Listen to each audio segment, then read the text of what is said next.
Greetings and salutations to all you folks out there. I have a 1 versus 1 for you on Forbidden Pass. This is a great map and two fantastic players. We'll have to see how they do against each other and where this game goes, but I have the feeling that this will provide with some really good strategic options and some really interesting plays. TA4Life is taking Seraphim. Hiro protagonist is going Cybran. That is going to give TA a very slight advantage in that he is going to be able to cross the water with combat units. However, the way this map is set up, it is completely feasible to hold it with T1 tanks that do not float, so Cybran should be able to do very well for itself.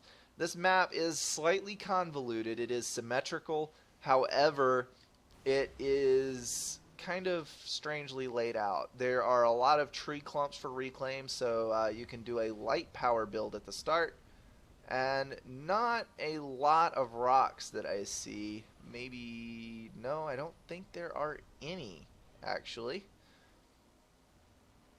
No, there are not. Slight ridges off to the top and bottom. A lot of times people set up proxy bases back here. And then, of course, the river running up the center of the map is going to divide the action into two halves. A pretty popular strategy is to get your commander into this little rocky inlet right here and to set up a proxy base on the other landmass. I say other landmass, it's all connected, but you know what I mean. If you can get your ACU across and get this area secured, you have a pretty good foothold to attack the rest of this. I'm going to go ahead and bump up the speed slightly here, and we will see where the game takes us. Scouts coming out for both players. Not seeing any early aggression units. There are a couple of Mantas coming out for Hiro Protagonist. I imagine those are going to go up to the north. One north and one east. And a tank to guard the engineer for TA4Life. First bomber out of a second air factory for TA. That was assisted fairly heavily, so it is going to get out quickly. First bomber coming out for Hiro Protagonist as well. But he is going to be a little behind on that. He needs to get that interceptor in the air quickly in order to knock out this bomber before it kills off his expansion engineer. Two failed drops. Finally getting one, but after the hydro is built, so that is going to be easy to recover from. And then Hiro Protagonist bomber was shot down immediately by interceptors from TA. So really, it is not... the players are still perfectly even because both of them completely failed at first bomber. I did not know that this ridge was passable right there. But that can be walked over. Those of you who do not play this map on a regular basis, mark that down for future reference because that is a handy little piece of information. I thought that you had to walk around. Alright, second bomber is starting its run for TA, but again, it is going to be a bit late to the party on denying this expansion. Not sure why he's trying to drop a bomb on that factory, but the bomber is going to die, and that is that. Drop coming in. As you can see, as I said earlier, the ACUs have come over here. Basically completely symmetrical build. It's kind of funny to watch. The ACU building 4 mass extractors, and then factory TA4Life jumping on an upgrade, and Hiro Protagonist building a point defense, and then another land factory. He is going for the classic spam option. TA4Life is going to be able to lock down this proxy base, throwing up a point defense and a second point defense, mass extractor, and factory queued. He is going to be able to hold that pretty well. A single Medusa coming up, but that is going to be snagged by a tank, so that is going to be safe. TA4Life holding a little bit more than half of the map control. He is going to have a slight mass advantage, actually major mass advantage. He's showing 63 income at the moment. One T2 mass extractor. There is no way that is... Really? Yes. It's strictly the quantity of T1 mass extractors held. You can see what an advantage that gives you with having map control. 65 to 35 income and using that extra oomph to get a snappy Tech 2 mass extractor upgrade. Well done, TA, but he is going to lose his proxy base. Hiro Protagonist is going to come in and obliterate that with impunity. Hiro has no upgrades on his commander, pulling in 800, almost 900 reclaim, and doing a good job of reclaiming map control. He almost lost out there. I thought that proxy base was going to end badly for him, but he is doing a nice job of recovering, getting scouts out, harassing with bombers, and using his intel wisely. You have to be able to do that as a Cybern.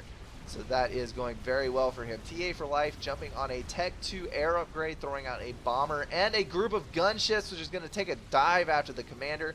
But he is going to be able to get into the water safely. This commander is a Tech 2 comm. Gonna have to watch if he gets that Tech 2 power generator down. He will go TACCOM, I have no doubt. Throwing out a torpedo bomber as well to harass that commander. But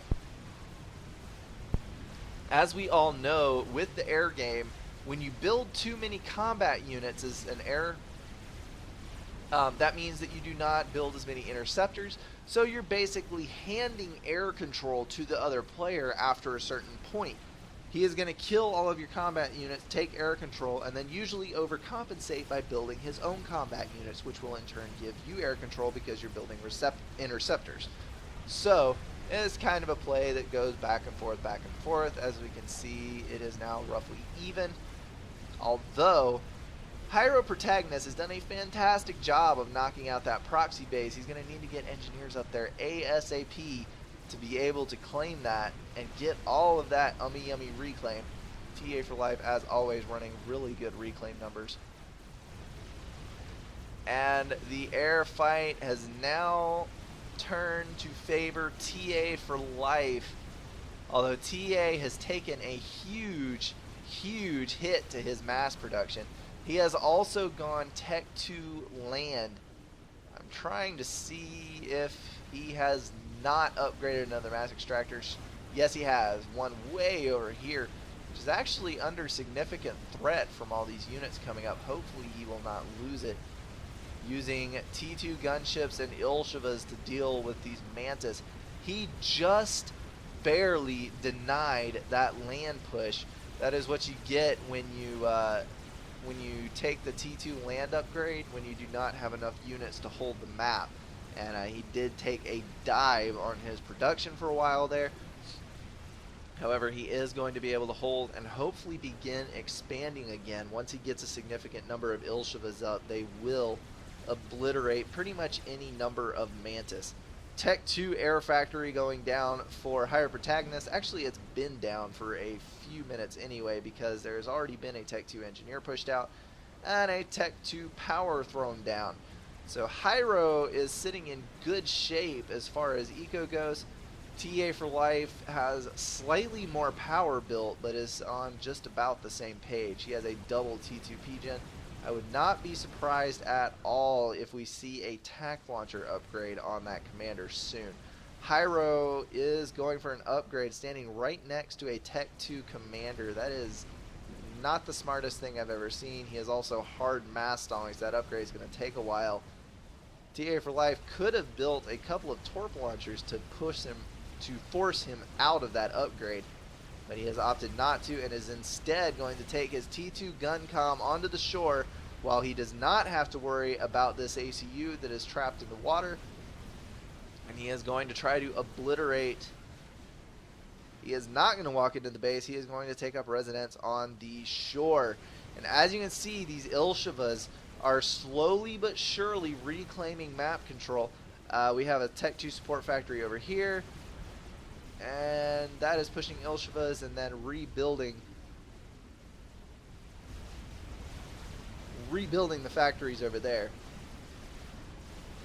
I do apologize again, people. This is running on 9 days that I've had this head cold, I just cannot seem to kick the thing. I don't know what the problem is. Oh, that is a hard hit. Hiro Protagonist losing his Tech 2 power. He does have enough to float, but just barely. He needs to get that rebuilt as quickly as possible. I think he will be able to make it.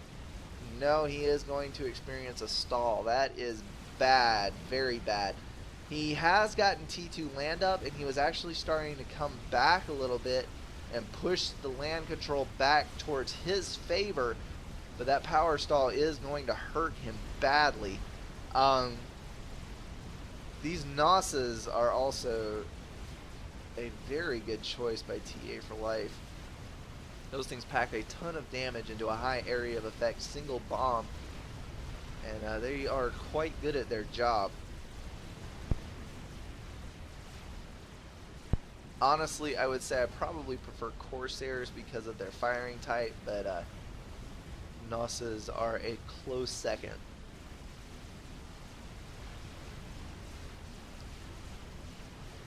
Excellent little push there by Hiro, doing a good job of wiping out a decent amount of eco, pushing in. However, he did lose a mass extractor and, as before mentioned, that power generator, which is again down below half health.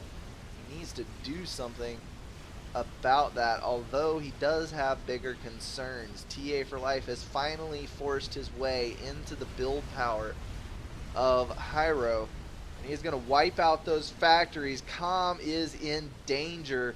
Lots of Ilshivas. He is going to make it to the water just barely, dipping in right around 2k health, but he's going, oh, he needs to keep moving. TA4Life has the TAC missile upgrade, and he has built a torp launcher. He's going to force Hiro out of the water and try to TAC missile him. That is a horrible, horrible way to die. Hiro needs to not stand still. And his energy storage is going to go down. That is going to hurt too. Hiro is going to walk as fast as he possibly can away from that ACU, and the ACU is going to start a snipe power stall. You need to get that power back online to get that shield up. Oh, those already bearing down on the T2 shield. Targeting the field first was a bad idea. Shield first. If those already had been targeted on the power, I think he would have actually nailed the power. Alright, even though he lost these factories, he did manage to kill off an entire expansion and kill off all of the build power up here. So that is going to be a roughly even trade still. Hiro ahead in mass, behind in power, and overall it is roughly even in score. TA4Life getting the drops out, getting out there to reclaim that expansion. Hiro is holding on to his expansion down here. TA pushing an inordinate amount of flak in response to those gunships that were out a few seconds ago. Stealth is going to help out those rhinos. If I were Hiro, I would honestly push a couple of Wagners out. Try to get them across the stream. That would be really funny to see. TA4Life still playing around with that TAC launcher, hitting anything he can possibly find lying outside the protection of attack defense.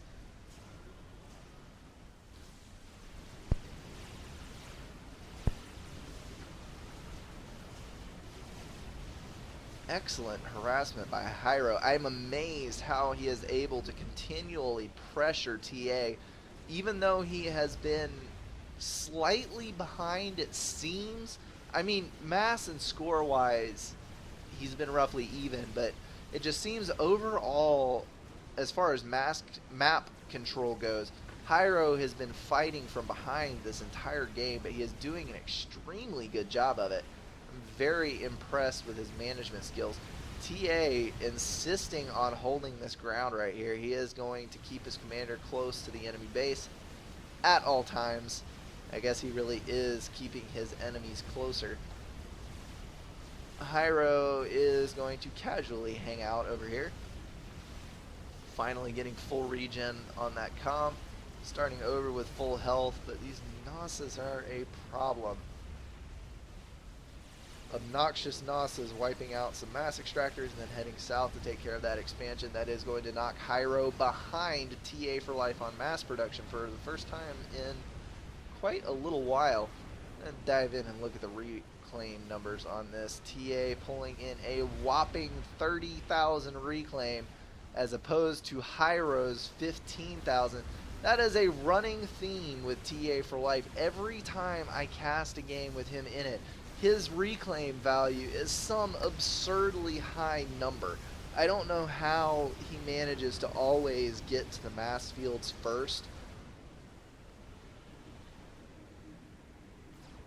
In this case, it was probably at least in small amounts due to Hiro's neglect in actually getting up engineers, but it seems like TA4Life always has a leg up in reclaim, and it saves him all the time. Hiro protagonist, holy cow, not a single